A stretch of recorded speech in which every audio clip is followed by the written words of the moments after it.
Congratulations. United States, we did 100 meters, 200 meters. Does it mean that you guys have taken over from the Jamaicans? Well, I didn't see any Jamaicans on the podium. What did you make of that time when you saw that? What kind of race was that for you? I knew that was coming. I've just been waiting for it for a few months now. Finally got my start down to where I wanted it to. I knew after the semis that it was going to be, today was going to be the day. I looked at the weather. I was like, yeah, this is it. And how did it feel to break Michael Johnson's record? And you saw him afterwards, I believe, as well. Yeah, he came down after I got done with all my video interviews. Because to be honest, I didn't expect him to calm down. I remember watching Wade break the 400-meter record, and I'm like, dang, Michael Johnson only got one more record left. I'm like, who's going to be the one to break it? I'm just like, I want to be the one to break it. And shoot, this year, all me and my coach have been talking about was like, we're going after that record. We're going after that record. You know, and here it is. And now we're hungry for more. What were you saying to the clock when you saw 1932? I was telling it to give me some slack, you know, man. I was like, how's it going to show up in the same time, 1932? Come on, change that. And then how did you find out that it was 1931? Who told you how it was? Well, I turned around from the big clock, and then everybody went, yeah! And I'm like, what happened? And then I looked up at the big clock in the stands, and I saw 31. I'm like, yes! Why'd you have such a great start tonight? Enthusiasm. All right. Great field behind me, full of great starters. I didn't want to lose. I had a plan to win. Yeah. What was the role of your family in this win? What was the role of your family? Of course, support. You know, we support each other in everything that we do, and that doesn't mean that it's going to change just because somebody is graduating from high school or college, or somebody's trying to win a world championship.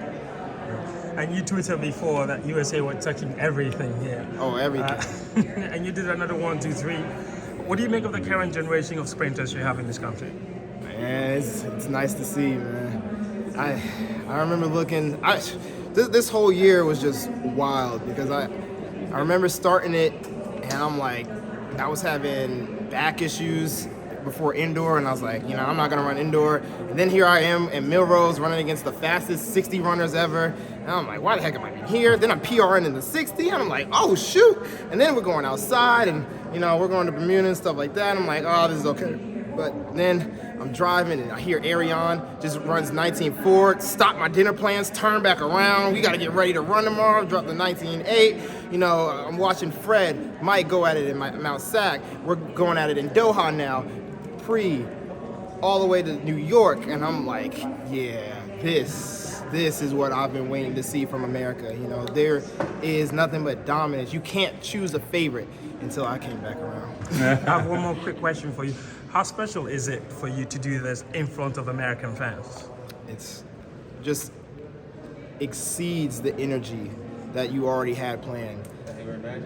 It's definitely, no, I'll tell you what Hayward Magic is. Hayward Magic is when we all walked out and you could feel the environment shift. Everybody already standing on their feet. Everybody excited, screaming out every name. Not just excited to watch U.S. people compete, but everybody compete. Knowing that they were about to see something amazing and then it happening. And everyone talks about how... Did you have in the stadium tonight? What'd you say? How many family members did you have in the stadium tonight? So I got mom, stepdad, sister, brother, dad, stepmom, uncle, grandma.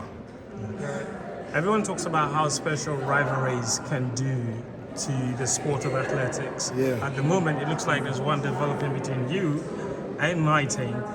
What do you think how do you think that's going to shape the way the 200 meters go? Because there's still a couple of records that you guys could break. Yeah, I think it's going to get even better. And then now that I'm, doing this in the 200, I remember exactly. It's time to move back to the 100. Now the 100 can be fun again. Apparently, I got to start waiting to come out. So now I just got to keep getting it and making sure that it comes out in the 100. When and why did you make the decision to drop the 100 this year?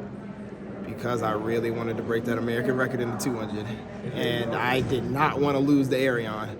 Like, point and simple, I don't like losing. And it was just too much of a risk to try and double at this championship with Arion over here dropping 19.4s. And that decision was in like May? I made it right after pre. And I had been thinking about it for a little bit after Doha, but it was really after pre. Ralph Mann came by and he was like, yeah, the way you're starting is bad. And I'm like, shoot, because I've been practicing all year. So I'm like, now we're basically starting from scratch. I'm not about to go into 100 with a start from scratch, start. And I'm gonna just find a race that I love and then keep improving it from there. Celebration.